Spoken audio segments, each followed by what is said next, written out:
Hello everyone, it's Grandpa Ron here. Just sitting here social distancing again like everybody else. I hope you all are doing well and are happy. I figured I'd just pull a few things off my shelf and share with you a little bit about them.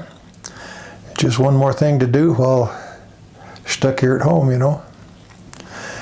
But I've accumulated a few things. I just pulled a few things off the shelf at random. And I'll start with this. I'll add a close-up when I edit. But this is an Alaska Highway brochure. This is the Canadian section from when my family traveled the Alcan Highway in November of 1954.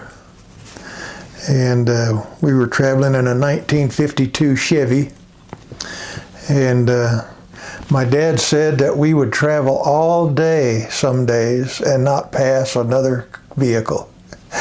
And of course, back then most of it wasn't paved. It was gravel, and it was in the wintertime, but Daddy said that made it a little smoother because snow covered up some of the washboard. But this booklet has a list of hotels in Canada, the Canadian customs and immigration rules, and tells you whether the hotel has an outhouse or indoor bathrooms. We stayed in a couple that had the outhouses, and the snow was so deep my dad would have to walk through the snow first, so us kids would be able to get through the snow to go to the bathroom. We kept this all those years, and on the back of it is a picture of a monument in Dawson Creek. It's kind of a mileage sign. I'll put a bigger picture. I'll insert that when I edit. But at that time, he also bought this little souvenir. I'm sure they still make these, but it's a souvenir of what they took the photo of in Dawson Creek.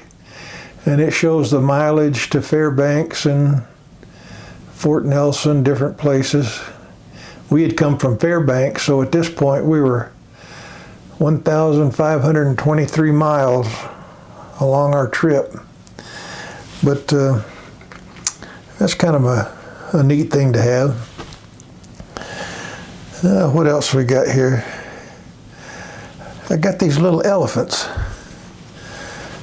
And I got to go to Thailand on a business trip, being a so-called training expert. I went over there with the Department of State to evaluate a training program that was being given to officials in Thailand about emergency preparedness. When I got over there, there's elephants everywhere. Went to Chiang Mai, where we stayed, where the conference was, and I think Chiang Mai means we have elephants. This was in the hotel bathroom at the tub. So instead of a rubber ducky, they had a rubber elephant.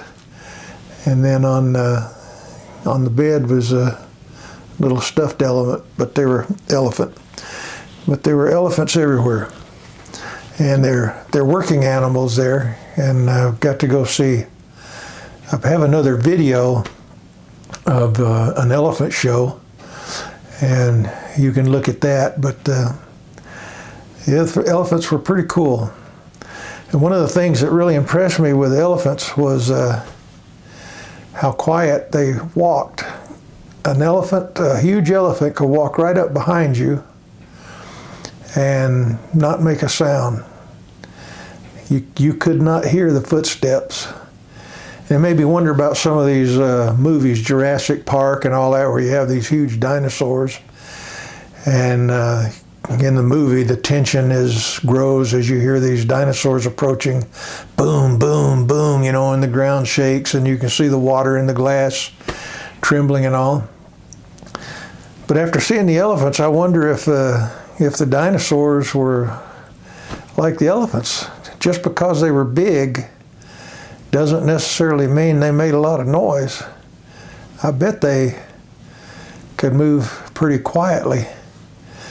In fact, the Bible in Genesis talks about creeping things, and I often wondered if that refers, I know a lot of people think that refers to the dinosaurs and reptiles, but that makes that even more significant to me because they probably could, just like the elephant, creep up on you and be really quiet. So that was the elephants off of the shelf. Then I got this box, this cool box. This is a little box that was presented to some of the staff members that went to another course. I think this course was done down in Baton Rouge, Louisiana, but it was for a delegation from Bahrain.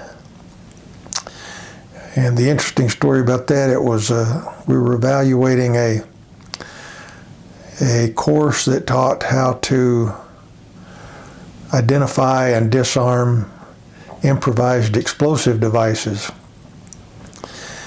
And the students from Bahrain, they were very, very nice and courteous, but they really weren't taking a lot of it seriously the first few days. They were learning everything, but one of them told me on a break that they were the first bomb squad in Bahrain, and that Bahrain had never had a bombing incident in all its history.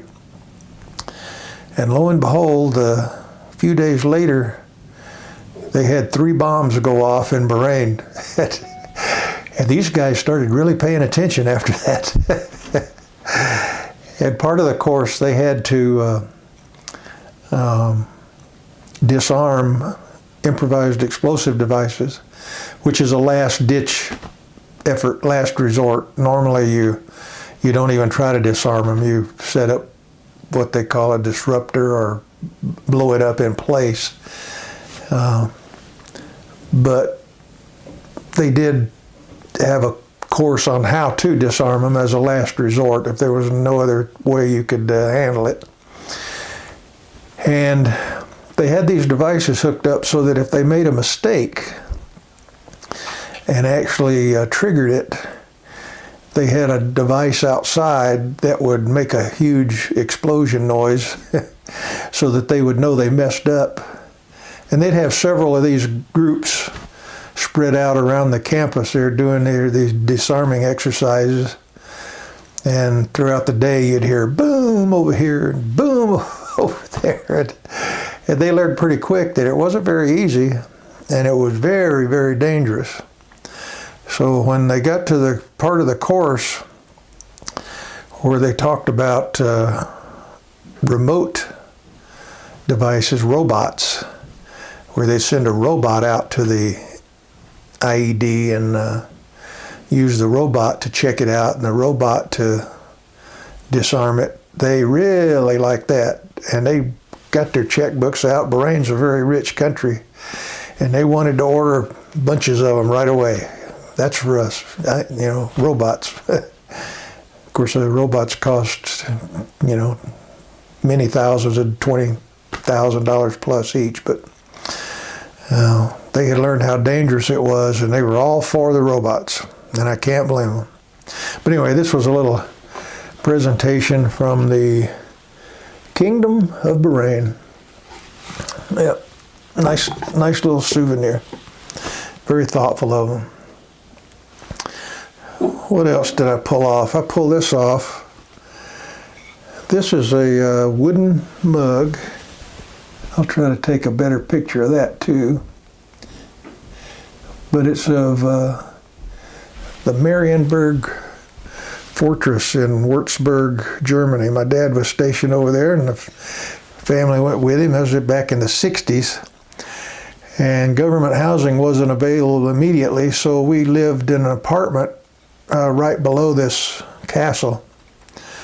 And it was very impressive. The story I heard was it had never been defeated from the outside, but it had been defeated from the inside when people revolted. But I'm assuming that's true. But it was very impressive, really nice. And one of the things I remember about the tour of this castle was they had a room that had suits of armor all around the room. And one thing I noticed was all these suits of armor had real big stomachs on them. They came way out. And apparently, armor was really expensive. So a lot of the well-to-do guys had the armor. And I guess they bought the armor because they could afford it. And it had to fit their physique. And I guess a lot of them were stout, rotund, you know, which I could relate to. But anyway, that was from Germany. What's this?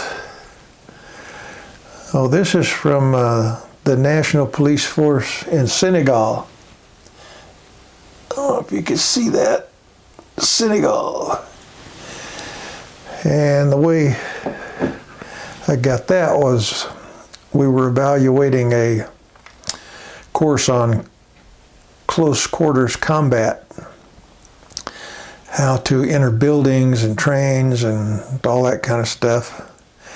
And all the students were from Senegal. Of course, all these courses I mentioned were given in their native language through interpreters. And all these guys spoke French. So they were from Senegal. And they were pretty cool guys, but it was a pretty physically demanding course. They had to learn to breach obstacles and doors and spent a lot of time out on the firing range and things like that. But they really liked being in the United States. But anyway, that was a neat course. Anyway, those are a few of the things. And maybe one day I'll pull some of the other stuff off and tell you about those.